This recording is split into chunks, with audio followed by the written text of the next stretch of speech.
youngsters like cockroaches. They don't get any employment. They don't have any place in profession. இன்ஸ்டாகிராமில் தொடங்கின 5 நாளில் 1,20,00,000 followers join பண்ணியிருக்கிறாங்க. ஆக்சுவலாக வெறும் 5 நாளில் பிஜேபியோட இன்ஸ்டாகிராம் ஃபாலோயர்ஸையே இவங்க பீட் பண்ணிட்டாங்களாம். யார் இந்த காக்ரோச் ஜனதா பார்ட்டி?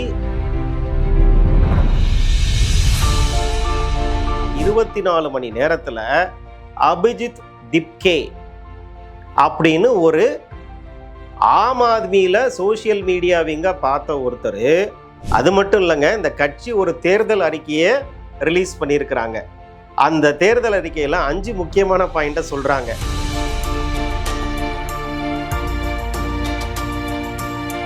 இந்த ஜென்சி இவங்க பயங்கர கோபத்தில் இருக்கிறான். இந்த கோபத்தை அவன் எக்ஸ்பிரஸ் பண்றது. வணக்கம், வெல்கம் டு சிவா சிந்தனை.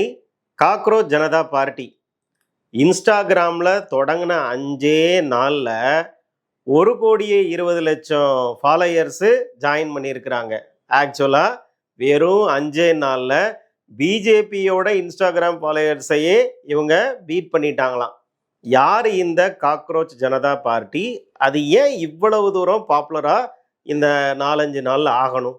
மே 15 2026 சுப்ரீம் கோர்ட்டோட தலைமை நீதிபதி, இந்திய தலைமை நீதிபதி ஒரு கேஸில் சில வேலையில்லாத ஆட்களையும் சில சோசியல் மீடியா பர்சன்ஸையும் கரப்பாம்பூச்சிகள், ஒட்டுண்ணிகள், காக்ரோச், பாரசைட் அப்படின்னு சொன்னார். Youngsters like cockroaches. They don't get any employment. They don't have any place in profession. Some of them become media. Some of them become social media. Some of them become RTI activists. Some of them become another activists, and they start attacking everyone. அதுக்கப்புறம் ஒரு கிளாரிஃபிகேஷனே கொடுத்துட்டாரு. நான் எல்லாரையும் சொல்ல, சில போலி பட்டதாரிகளை தான் நான் ரெஃபர் பண்ணியிருக்கிறேன் அப்படின்னு கிளாரிஃபை பண்ணியிருக்கிறாரு. பட் அவர் சொன்ன ஒரே நாளில் 24 மணி நேரத்தில் அபிஜித் திப்கே அப்படின்னு ஒரு ஆம் ஆத்மியில் சோசியல் மீடியாவிங்க பார்த்த ஒருத்தர் காக்ரோச் ஜனதா பார்ட்டி அப்படின்னு இன்ஸ்டாகிராமில் ஒரு கட்சி ஆரம்பிக்கிறார். இந்த இன்ஸ்டாகிராம் கட்சியில் தான் நம்ம சொன்ன மாதிரி 1,20,00,000 பேர் ஃபாலோயர்ஸாக ஜாயின் பண்ணியிருக்கிறாங்களாம். அது மட்டும் இல்லை, 3.5 லட்சம் பேர் இணையதளம் மூலமாக அந்த கட்சியில் மெம்பர்ஸ் ஆயிட்டாங்க. என்ன காரணம்? அந்த கட்சி அப்படிங்கிறது ஆக்சுவலாக பார்த்தீங்கன்னா அவங்கள எப்படி இன்ட்ரடியூஸ் பண்ணுறாங்க தெரியுமா? அந்த காக்ரோச் ஜனதா பார்ட்டி மதசார்பற்ற, சமதர்ம, ஜனநாயக, சோம்பேறி அப்படிங்கிறாங்க. நாங்கள் ஒரு சோம்பேறி அப்படிங்கிறாங்க. அதை விட யாருனாலும் இந்த கட்சியில் ஜாயின் பண்ணிட முடியாது. அதுக்கு ஒரு ஸ்ட்ரிக்டான கண்டிஷன்ஸ் எல்லாம் போட்டிருக்கிறாங்க. அந்த கண்டிஷன்ஸ் என்ன தெரியுமா? நீங்கள் சோம்பேறியாக இருக்கணுங்க, நீங்கள் வேலை இல்லாத ஒரு ஆளாக இருக்கணும், பொழுதன்னைக்கும் சோசியல் மீடியாலேயே பழியாக கிடக்கணும். அப்போ தான் நீங்கள் இந்த கட்சியில் மெம்பராக முடியும். அது மட்டும் இல்லைங்க, இந்த கட்சி ஒரு தேர்தல் அறிக்கையை ரிலீஸ் பண்ணியிருக்கிறாங்க. அந்த தேர்தல் அறிக்கையில் 5 முக்கியமான பாயிண்ட்டை சொல்கிறாங்க. 1வது, சீஃப் ஜஸ்டிஸ் ரிட்டையர்மெண்ட்டுக்கு அப்புறம் எம்பியெல்லாம் ஆக முடியாது. 2வது, தகுதியான வாக்காளர்களை நீக்கிட்டாங்க. ஏதோ எலிஜிபிளான ஒரு ஓட்டர் அவரோட பேர் எலெக்ஷன் லிஸ்ட்டில், ஓட்டர் லிஸ்ட்டில் இல்லை அப்படின்னா அது ஒரு தீவிரவாத செயலாம். அதனால தலைமை தேர்தல் ஆணையாளரையே தூக்கி உள்ளே வச்சிருவோம் அப்படிங்கிறாங்க. 3வது, மகளிருக்கு இடஒதுக்கீடு, பார்லிமெண்ட்லேயும் சரி கவர்மெண்ட்லேயும் சரி 50 விழுக்காடு 50% விமனுக்கு ரிசர்வேஷன் கொடுக்குறாங்களாம். அதுவுமே பார்லிமெண்ட்டில் எம்பி சீட்லாம் இன்க்ரீஸ் பண்ணாமலே அந்த ரிசர்வேஷன் கொடுக்குறேன்றாங்க. 4வது, மீடியா ஹவுசஸ், அம்பானி, அதானி போன்ற பெரிய பெரிய பணக்காரங்களோட மீடியா ஹவுசஸோட லைசன்ஸை கேன்சல் பண்ணிடுவோம் அப்படிங்கிறாங்க. 5வது, எம்பி எம்எல்ஏ ஒரு கட்சியிலேருந்து இன்னொரு கட்சிக்கு தாவிட்டாரு அப்படின்னா அடுத்த 20 வருஷம் அவங்க எலெக்ஷன்லேயே போட்டி போட முடியாது அப்படிங்கிறாங்க. ஏன் இந்த மாதிரியான ஒரு நகைச்சுவை கலந்த ஒரு நையாண்டித்தனமான ஒரு அரசியல் கட்சி, அதையும் இணையத்தில் ஆரம்பித்த அரசியல் கட்சிக்கு இவ்வளவு அபரிதமான சப்போர்ட் ஏன் வருது? கொஞ்சம் நம்ம ஆழமாக யோசித்து பார்க்கணும். எப்போவுமே பார்த்தீங்கன்னா ஒரு கீழ்த்தட்டு மக்கள் இருக்கிறாங்களா, சமூகத்துல விளிம்புல இருக்கக்கூடிய மக்கள், அதிகாரமிக்க மக்கள்ல டைரக்டாலாம் கான்ஃபரண்ட் பண்ண மாட்டாங்க, டைரக்டாலாம் எதிர்த்து போரிட மாட்டாங்க. அவங்க இந்த மாதிரியான நகைச்சுவை மூலமாக, ஒரு வதந்திகள் மூலமாக, நையாண்டித்தனம் மூலமாக அவங்க தங்களோட எதிர்ப்பை அந்த அதிகார வர்க்கத்துக்கு எதிராக தெரிவிக்கிறாங்களாம். அதாவது வதந்தி, நையாண்டி, கேலி இதெல்லாம் வெப்பன்ஸ் ஆஃப் தி வீக்கஸ்ட் அப்படிங்கிறாங்க. வெப்பன்ஸ் ஆஃப் தி வீக்கஸ்ட், அதாவது எளியவர்களின் ஆயுதம் தான் இது. வலியவர்களோட ஆயுதம் எது? போலீஸ் வச்சிருப்பாங்க, கோர்ட் வச்சிருப்பாங்க, இராணுவம் வச்சிருப்பாங்க. அதுதான் வலியவர்களோட ஆயுதம். அப்ப எளியவர்களோட ஆயுதம் என்ன? இந்த மாதிரி நையாண்டித்தனம் தான், அந்த மாதிரி கேலி தான், அந்த மாதிரி அபத்தமான விஷயங்கள் தான், அபத்தமான செய்திகள் தான் இந்த கீழ்த்தட்டு மக்கள், அந்த விளிம்பு நிலையில இருக்க மக்கள் அதிகார வர்க்கத்துக்கு எதிராக அவங்க தங்களோட கருத்துக்களை பதிவு பண்ணக்கூடிய ஒரு முறை. இப்போ மேல்தட்டில் இருக்கிறவங்க கீழ்த்தட்டில் இருக்கிறவங்கள ஒரு வசை சொல் மூலமாக அவங்கள திட்டுறாங்க அப்படின்னு வச்சுக்கோங்களேன்.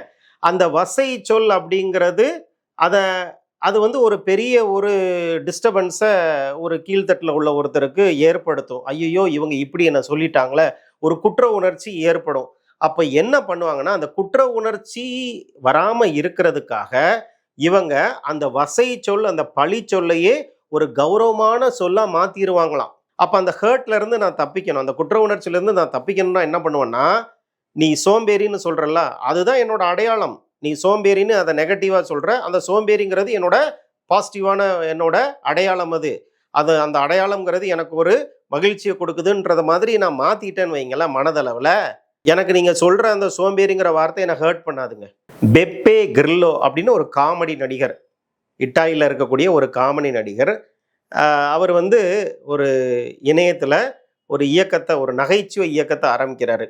ஒரு குறிப்பிட்ட நாளில் ஃபிக்ஸ் பண்ணுறாரு. அந்த நாளில் எல்லாரும் என்ன பண்ணணும், இந்த அரசியல்வாதிகளை கிண்டல் பண்ணுற மாதிரி, கேலி பண்ணுற மாதிரி, அவங்கள பற்றி அபத்தமான கருத்துக்களை அந்த இணையத்தில் நீங்கள் பதிவிடணும் அப்படின்னு சொல்கிறாரு. எக்கச்சக்கமான பேர் அந்த அரசியல்வாதிகளை திட்டி, அரசியல்வாதிகளை நையாண்டித்தனம் பண்ணி, கிண்டல் பண்ணி, கேலி பண்ணி பதிவிடுறாங்க.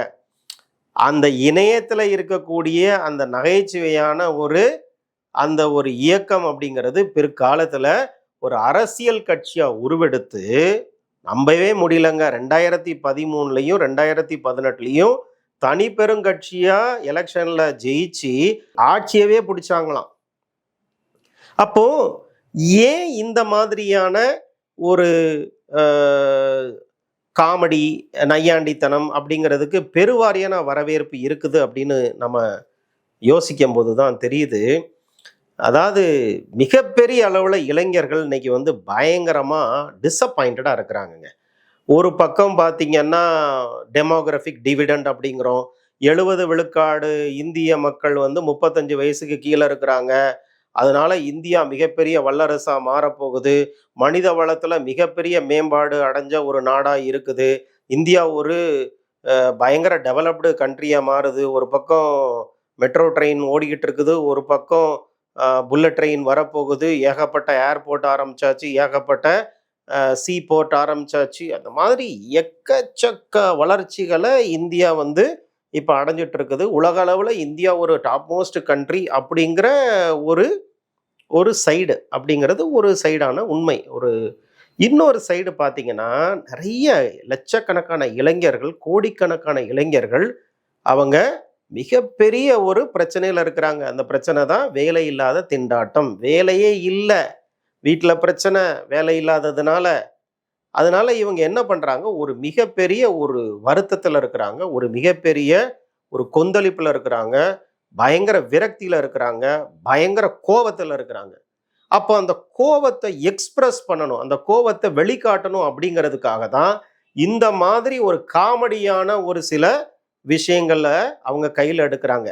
அப்போ இந்த காக்ரோச் ஜனதா பார்ட்டி அப்படிங்கிறது ஜோக் இல்லைங்க, அது மிகப்பெரிய டேஞ்சர். அது வந்து ஒரு மிகப்பெரிய ஆபத்தோட ஒரு வெளிப்பாடு தான். இளைஞர்களோட கோபம் அது ஒரு அண்டர் கரண்ட். கீழே நிறைய பேர் நம்ம வந்து வெளியில பார்க்கும்போது தெரியல, அந்த ஜென்சி இவங்க பயங்கர கோபத்தில் இருக்கிறான். இந்த கோவத்தை அவன் எக்ஸ்பிரஸ் பண்ணுறது வயலன்ஸ் மூலமெல்லாம் எக்ஸ்பிரஸ் பண்ண மாட்டாங்க. ஆயுதத்தை எடுத்துட்டு நடுவில் நின்று போராடுறது அதெல்லாம் கிடையாது. ஏன்னா இன்னைக்கு பார்த்தீங்கன்னா அந்த சித்தாந்தங்கள் அப்படிங்கிறது எல்லாம் வந்து இருக்குமா, அதோட ஃபியூச்சர் என்ன அப்படிங்கிற மாதிரியான கேள்விகள்லாம் இருக்குது. இன்னைக்கு ஆன்லைன் மூமெண்ட், அதாவது டிஜிட்டல் மூமெண்ட்னு சொல்லக்கூடிய இந்த இணையவழி இயக்கம் அப்படிங்கிறது ரொம்ப ஸ்ட்ராங்காக இருக்குது. முன்னாலெல்லாம் பார்த்தீங்கன்னா திராவிட இயக்கம் அந்த மாதிரியான இயக்கங்களுக்கு வந்து ஒரு மைய தலைமை இருக்கும், அவங்களுக்குன்னு ஒரு ஸ்ட்ராங்கான ஒரு சித்தாந்தம் இருக்கும், அவங்க எல்லாரும் சேர்ந்து கூட்டா ஒரு சில நடவடிக்கையில் ஈடுபடுவாங்க, ரோட்ல நின்று போராடுவாங்க. அந்த மாதிரியெல்லாம் இப்போ இல்லை, அந்த மாதிரிலாம் குறைஞ்சிட்டு இருக்குது. இன்னைக்கு எல்லாமே ஆன்லைன் தான். ஆன்லைனில் தான் ஒருத்தரும் அவங்களோட வெறுப்பையும் கொட்டுறாங்க, அவங்களோட பாசத்தையும் கொட்டுறாங்க. அப்போ இந்த ஆன்லைன் மூலமாக ஈஸியாக என்ன பண்ணலாம், நீங்கள் நிறைய விஷயத்த ஷேர் பண்ணலாம். ஒரு போஸ்ட்டை ஈஸியாக ஷேர் பண்ணலாம். அந்த ஒரு போஸ்ட்டு எனக்கு வருது, அந்த போஸ்ட்டை நான் ஷேர் பண்ணுறேன்னு வைங்களேன், எனக்கு எந்த ஆபத்தும் இல்லை. ஓகேயா, நான் ஒரு ஹேஷ்டேக் இருக்குது, அந்த ஹேஷ்டேக்கை நான் ப்ரமோட் பண்ணுறேன், அதை நான் வந்து ஸ்ப்ரெட் பண்ணுறேன்னா எனக்கு எந்த ஆபத்தும் இல்லை. இப்போ நான் நாளைக்கு வந்து ரோட்டில் நின்று போராடினேன்னா போலீஸ் வந்து என்னை பிடிக்கும், ஜெயிலில் அடைப்பாங்க, என்னோட குடும்பத்துக்கு மிகப்பெரிய பாதிப்புலாம் ஏற்படும். அந்த மாதிரிலாம் இல்லைங்க. ஆன்லைனை பொறுத்த மட்டும் இன்னைக்கு என்னென்னா, யாருனாலும் எங்கே இருந்தனாலும் அவங்களோட எண்ணங்களை ஈஸியாக வெளிப்படுத்திடலாம். அதனால மிகப்பெரிய பாதிப்புலேருந்து தப்பிச்சிடலாம்.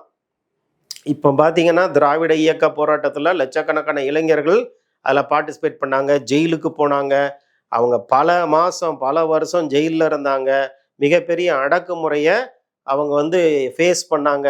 இதெல்லாம் இல்லை, சேஃபாக அவங்களோட கோவத்தை எக்ஸ்பிரஸ் பண்ணுறதுக்கு உண்டான ஒரு பிளாட்ஃபார்ம் தான் ஆன்லைன். ஸோ ஆன்லைன் அதிகமாக ஆக ஆக இந்த டிஜிட்டல் சோஷியல் மூவ்மெண்ட்னு சொல்லக்கூடிய இணையதள இயக்கங்கள் அதிகமாகிட்டே இருக்குது. இந்த இளைஞர்களோட அந்த கவலைகள் என்ன, அவங்களோட ஆதங்கம் என்ன அப்படிங்கிறத இந்த மாதிரியான இந்த காக்ரோச் ஜனதா பார்ட்டி மாதிரியான இயக்கங்கள் மிகப்பெரிய வரவேற்பை அவங்க பெறுறது மூலமாக நாம் தெரிஞ்சுக்கிடலாம். இந்த மாதிரி தான் யூத்ஸ் எல்லாம் பயங்கர டிஸப்பாயிண்டடாக இருக்கிறாங்க அப்படின்ட்டு. ஸோ ஒரு பெரிய ஒரு செய்தியாக தான் நான் இதை பார்க்குறேன். நான் யோசித்து பார்க்குறேன், மேபி இந்த கட்சி ஆரம்பித்து 2வது வருஷத்துலேயே டிவிகேக்கு 35 விழுக்காடு ஓட்டு, எஸ்பெஷலி இந்த யூத்ஸு போட்டது அப்படிங்கிறது இது மூலமாகவும் நம்ம பார்க்கலாம். யூத்தோட கோவம்தான், இந்த திராவிட கட்சிகள் மேலே இருக்கக்கூடிய கோவம். பல ஆண்டுகளாக ஒரு சில பேருக்கு மட்டுமே பதவிகள் கொடுக்கப்படுது. ஜனநாயகத்தில் எனக்கு எந்த ஒரு ரோலும் எந்த ஒரு சான்ஸும் இல்லை, பவர்ஃபுல் ஆகிறதுக்கு, அதிகாரத்தை நான் வந்து அனுபவிக்கிறதுக்கு எந்த ஒரு வாய்ப்பும் ஒரு சாமானியனுக்கு வரலங்கிற அந்த அடிப்படையான கோபம், சாதாரண மக்களோட கோபம், மிடில் கிளாஸோட கோபம், ஸ்டூடெண்ட்ஸோட கோபம், ஜென்சியோட கோபம் தான் மிகப்பெரிய ஒரு விசில் புரட்சியை ஏற்படுத்துறதையும் நாம் பார்த்துருக்குறோம். அடுத்த வீடியோவில் மீண்டும் சந்திப்போம். நன்றி.